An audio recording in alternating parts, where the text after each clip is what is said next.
Pemirsa, menurut Kepala Dinas PUPR Kota Palembang, jumlah kolam retensi di Palembang masih belum ideal, di mana hingga saat ini Palembang baru memiliki sekitar 50 kolam retensi saja.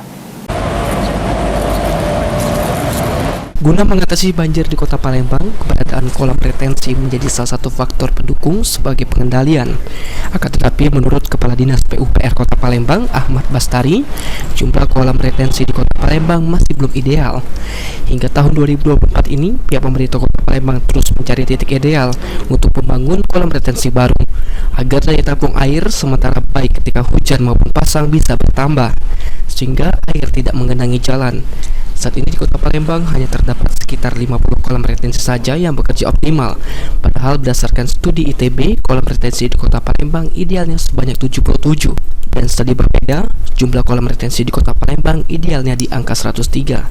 Bahkan, menurut studi ahli dari Korea, kolam retensi di Kota Palembang perlu dilakukan perluasan.